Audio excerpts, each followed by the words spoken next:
دوستو، میں محمد اقبال خالد ایڈوکیٹ، میرے یوٹیوب چینل کا نام ہے ٹیکسیشن پاکستان گائیڈ۔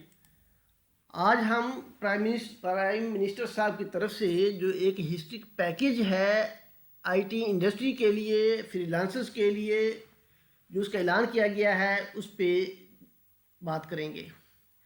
22 فروری 2022 کو اسلام آباد میں پرائم منسٹر صاحب نے ایک پیکیج کا اعلان کیا فری لانسرز کے لیے، آئی ٹی انڈسٹری کے لیے، جس کا مقصد آئی ٹی انڈسٹری اور فری لانسرز کو زیرو ٹیکس میں لانا اور ان کو مزید مراعات دینے کا ارادہ تھا۔ فنانس ایکٹ 2021 کے بعد، جس میں ایگزمپشن جو تھی، جو فارن ریمیٹنس تھی، فارن جو انکم تھی ان سیکٹرز کی، اس پہ ایگزمپشنز ختم کر دی گئی اور اس پہ ٹیکس کریڈٹ دے دیا گیا۔ ایگزمپشن ختم کرنے سے بہت زیادہ چیزیں ایسی جو کہ ان کے لیے پروسیڈنگز ایسی تھیں جو ان پہ جن کا آغاز ہو گیا، تو اس کے بعد ان کے لیے ایک پیکیج کا آنا یا کسی ریلیف کا آنا ضروری تھا۔ تو 22 فروری کو اسلام آباد میں پرائم منسٹر صاحب نے اس پیکیج کا اعلان کیا۔ اس میں جو ایک بڑی بات سامنے آئی کہ ریسٹرکشن جو out word remittances from foreign currency accounts for P سیب رجسٹرڈ پرسنز کمپنیز، یعنی وہ کمپنیز جو کہ پی سیب میں، یعنی Pakistan soft where export board میں رجسٹر تھیں، ان کی جو ریمیٹنسز تھیں وہ پاکستان سے باہر آسانی سے بھجوا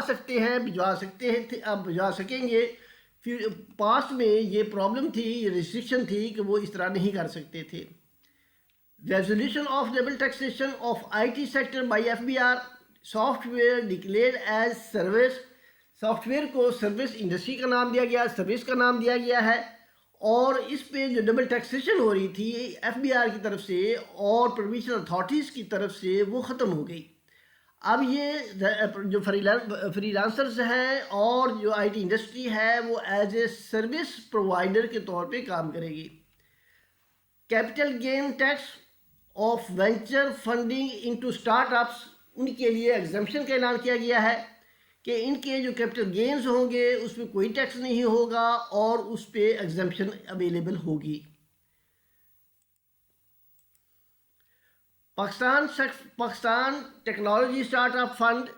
announced as Pakistan's first public private partnership venture capital fund، private partnership venture capital fund کا اعلان کیا گیا، جو کہ ایک پہلا سٹیپ ہے اور یہ اس انڈسٹری کے لیے ایک بہت بڑی مدد ثابت ہوگا۔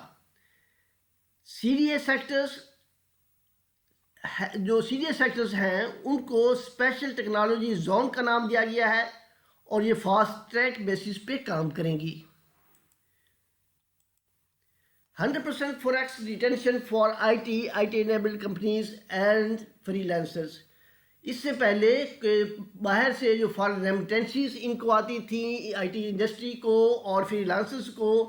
اس پہ ان کے یہ تھا کہ وہ تمام کی تمام فوریکس میں نہیں رکھ سکتے تھے، فارن کرنسی اکاؤنٹ میں نہیں رکھ سکتے تھے، اس کو پاک روپی میں انکیشمنٹ کرانا ضروری ہوتا تھا، جس پہ یہ ریسٹرکشن ختم ہو گئی ہے۔ اب وہ چاہیں تو اپنی فارن کرنسی جو اماؤنٹ ہے یا ریمیٹنسز ہیں وہ فارن کرنسی اکاؤنٹس میں یا فارن کرنسی میں رکھ سکتے ہیں۔ Launch of national digital accounts by state bank of Pakistan, وہ فارن ریزیڈنٹ جو نان ریزیڈنٹ پرسنس ہیں جن کی انکم پاکستان میں آتی تھی اور وہ مجبور ہوتے تھے کہ اس کو پاک روپی میں کنورٹ کرنا تھا، اب وہ ریسٹرکشن جو ہے وہ لوگ جو کہ روشن ڈیجیٹل اکاؤنٹس رکھتے ہیں ان پہ ختم کر دی گئی ہے۔ وہ اپنی تمام کی تمام 100% فارن انکم جو ہے وہ پاک روپی کے علاوہ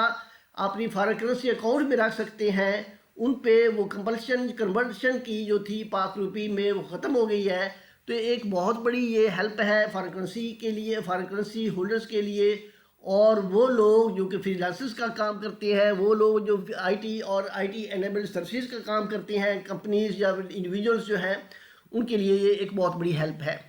تو اس طرح سے کافی زیادہ اقدام لیے گئے جن میں چند ایک جو اہم تھے آپ کے سامنے پیش کیے اس کے علاوہ کچھ اور بھی ہے، اور امید ہے کہ آگے یہ اس طرح سے، اور یہ جب یہ پوری طور پہ پیکیج سامنے آئے گا اور یا جب یہ فنکشنل ہوگا تو اس سے فارن جو فری لانسرز ہیں اور جو آئی ٹی انڈسٹری ہے اس کے لیے ایک بہت بڑی ہیلپ ہوگی، اور ان کے لیے کام کرنا آسان ہو جائے گا، اور زیرو ٹیکس پالیسی گورنمنٹ کا جو مقصد ہے اس پہ لانا وہ ان کے لیے بہت کارآمد ہوگا۔ تو امید ہے میری یہ ویڈیو آپ کو پسند آئے گی۔ تو اگر آپ کی کسی قسم کی کوئی آپ کو کمنٹ ہو یا پھر کیوری ہو تو کائنڈلی اپنے میرے کمنٹ باکس میں رکھیے گا، میں اس کا جواب دوں گا۔ آپ مجھے اپنی دعاؤں میں یاد رکھیے گا۔ السلام علیکم۔